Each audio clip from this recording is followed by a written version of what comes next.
Buenas tardes, ¿cómo ha estado? Las voces de Navidad continúan, esta vez con los pastores, la voz de la declaración. Vamos a citar Lucas 2, del 8 al 17. Esa misma noche, unos pastores estaban cuidando sus ovejas cerca de Belén. De pronto, un ángel de Dios se les apareció y la gloria de Dios brilló alrededor de ellos. Los pastores se asustaron mucho, pero el ángel les dijo: no tengan miedo, les traigo una buena noticia que los dejará muy contentos. Su Salvador acaba de nacer en Belén. Él es el Mesías, el Señor. Lo reconocerán porque está durmiendo en un pesebre envuelto en pañales. De pronto, muchos ángeles aparecieron en el cielo y alababan a Dios cantando: gloria a Dios en el cielo y paz en la tierra para todos los que Dios ama.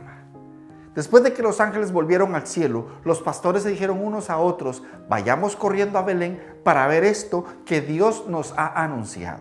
Los pastores fueron deprisa a Belén y encontraron a María y a José y al niño acostado en el pesebre.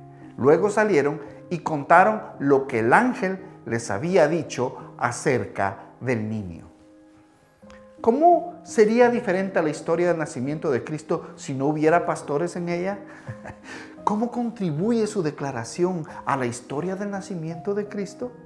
En Israel, la región donde se desarrolla la historia, se conoce como el campo del pastor. En árabe, el nombre es Betzahul, que significa casa de vigilancia nocturna. Probablemente se llamaba así porque era un lugar común para los pastores para vigilar a sus rebaños por la noche. ¿Quiénes eran estos pastores y de dónde vinieron?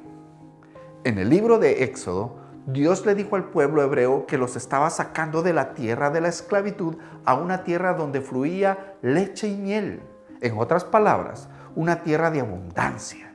Sin embargo, cuando miramos a Israel geográficamente, encontramos que 2/3 de la tierra de Israel no son fértiles. No hay suficiente. La hambruna era una gran preocupación para las personas en el mundo antiguo. La falta de lluvia podría distorsionar todo el país y la gente moriría por falta de agua, de lluvia para mantener la tierra y los animales. Ese ya no es el caso. Las prácticas agrícolas modernas han cambiado eso y ahora el tercio de la tierra en Israel produce suficiente suministro para todo el país. ¿Qué quiso decir Dios cuando le dijo al pueblo hebreo que los estaba enviando a la tierra de la leche y la miel? ¿Estaba Dios diciéndole a la gente que los estaba enviando a la tierra de la abundancia? ¿O estaba Dios diciéndole al pueblo hebreo que los estaba enviando a la tierra de aquellos que producen leche y miel para que vivan uno al lado del otro? ¿Qué sabemos sobre los pastores? Sabemos que cuidaban a sus ovejas. Mantenían a sus ovejas a salvo y las protegían del peligro. Pasaban la mayor parte del tiempo al aire libre cuidando de sus rebaños. Se movían de un campo a otro en busca de pastos para pastar a sus rebaños. Debido a que se movían, la gente no confiaba en ellos y sospechaba de ellos. Tenían una apariencia muy tosca y la gente se mantenía alejada de ellos. De hecho, su trabajo les impedía adorar regularmente en el templo. Eso hizo que los pastores no fueran populares. A pesar de lo que sabemos sobre ellos, los pastores de la antigüedad no deambulaban sin cesar con sus ovejas. Había cierta época del año en la que sus rebaños pastaban. Las ovejas jugaron un papel importante en el ecosistema. La cuidadosa atención del pastor a sus ovejas aseguró que el suelo fuera fértil para la próxima temporada de cosecha. Además de los pastores, había otro grupo de personas que vivían en la misma región. Estos fueron los granjeros. Los granjeros eran los dueños de la tierra donde pastaban las ovejas. Los granjeros necesitaban la tierra para cultivar y los pastores necesitaban la tierra del granjero para que sus ovejas pastaran. Pueden imaginar la tensión entre los dos grupos de personas. La Biblia registró la primera tensión entre los granjeros y los pastores en la historia de Caín y Abel.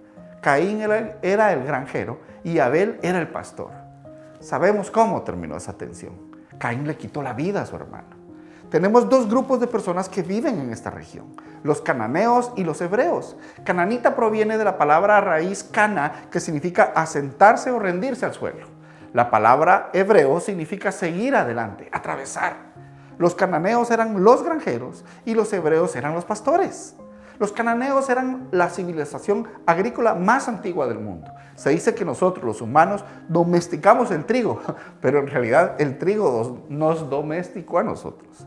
Antes de cultivar trigo, la gente deambulaba y se reunía y cazaba para alimentarse. Una vez que se descubrió el trigo, la gente comenzó a asentarse y cosecharlo. En otras palabras, nos rendimos a la tierra y ahora dependemos de ello. A pesar de la tensión entre los granjeros y los pastores, hubo un acuerdo no escrito entre ellos. Los granjeros necesitaban las ovejas para fertilizar su tierra al final de la cosecha y los pastores necesitaban la tierra para que sus ovejas pastaran. Los granjeros proporcionaron la tierra para que los rebaños del pastor pastaran e hicieran lo suyo, y a cambio los pastores proporcionaron a los granjeros lana, lácteos y carne. Al final de la cosecha, las ovejas fertilizarían la tierra para la próxima temporada. ¿Era esta la tierra de leche y miel que Dios prometió al pueblo de Israel? ¿Estaban entre esos granjeros cuyas tierras producían suficiente y en abundancia? ¿Fueron los pastores los que produjeron la leche? ¿Era esta la tierra de la leche y la miel abundante para todos? Los versículos que citamos nos dicen que los pastores estaban en sus campos cuando los ángeles los visitaron.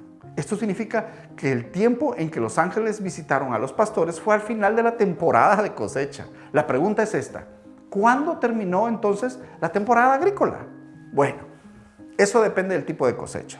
Si el cultivo era cebada, habría terminado en algún momento alrededor de mayo. Hay un tipo de trigo que se cosecha entre abril y mayo. Este es un trigo prematuro, que es un plato principal utilizado en esa región aún hoy, y se llama frica. Este trigo se cosecha mientras que el grano todavía es verde y suave. Se prepara para secarse al sol. El grano se prepara, se tuesta y se sirve como arroz. El otro tipo de trigo es el tipo más maduro de trigo y se usa para hacer pan. Belén deriva su nombre de la casa del pan. Esa era una región conocida por hacer pan. Según las escrituras, los pastores estaban cerca de la región de Belén cuando fueron visitados por los ángeles. El trigo maduro probablemente era la cosecha que acababa de terminar cuando encontramos a los pastores en los campos. Eso ubicaría esta historia en algún momento alrededor de septiembre. ¿Podría eso significar que Jesús nació en algún momento de septiembre? Otra indicación en las escrituras que podría apoyar esto se encuentra en el libro de Lucas, capítulo 1. El ángel visitó a Zacarías y anunció el nacimiento de Juan el Bautista. Zacarías pertenecía a una familia de sacerdotes. La familia de Zacarías sirvió en el templo al comienzo del calendario judío, que comenzó en la Pascua. El ángel se le apareció a Zacarías después de la Pascua, en algún momento después de abril. Juan entonces había sido concebido en algún momento después de la Pascua o el verano, después de que Zacarías había servido en el templo. Lucas 1:26 nos dice que cuando la esposa de Zacarías, Elizabeth, estaba en su 6º mes, cuando el ángel Gabriel se le apareció a María y le anunció el nacimiento de Jesús. Si Elizabeth concibió en algún momento del verano, dejaría a Elizabeth con 6 meses de embarazo alrededor de diciembre. El ángel probablemente se le apareció a María en diciembre. Sabemos que María ya estaba embarazada cuando visitó a Elizabeth. Si las fechas coinciden, 9 meses después de diciembre habría sido septiembre. Esto ubicaría la historia de la visita del pastor por los ángeles en algún momento entre septiembre y octubre, al final de la cosecha del trigo. Hay muchas otras formas de especular sobre una posible fecha para el nacimiento de Cristo. Me parece convincente porque coloca a los pastores en los campos en un momento en que probablemente habrían estado vigilando a sus ovejas en la noche. Los pastores estaban en el trabajo, estaban alertas, protegiendo y cuidando a sus ovejas. Los pastores estaban justo donde se suponía que debían estar.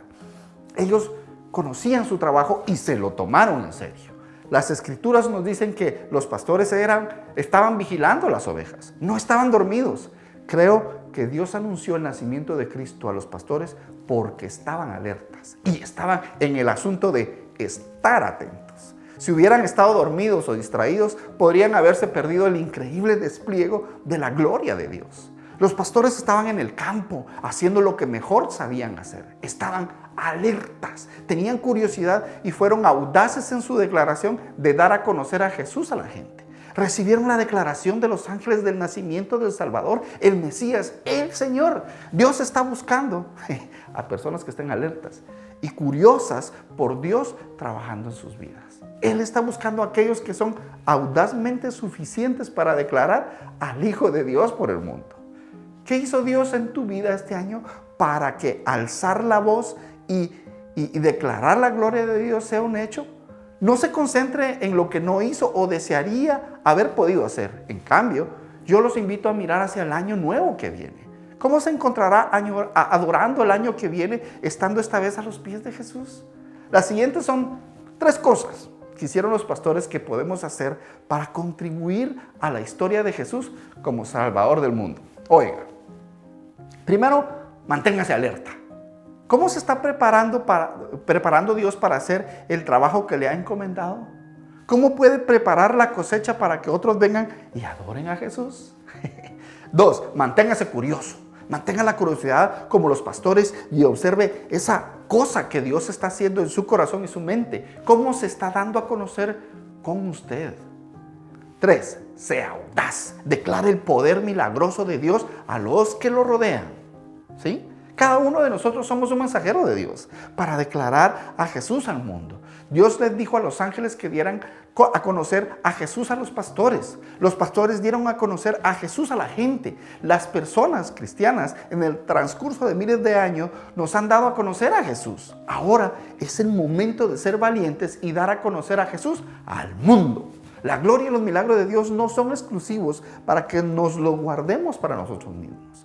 Cada uno de nosotros posee una declaración de amor, la misericordia y el poder de Dios en el trabajo de nuestras vidas. ¿Sabe algo de Dios? Así que dígalo. La historia de la Navidad sería muy diferente sin el testimonio de los pastores. Dieron a conocer a Jesús a la gente y nos instaron a hacer lo mismo. Amén. Vaya entonces y dé a conocer a Jesús por el mundo. ¿Sí? Hasta la próxima.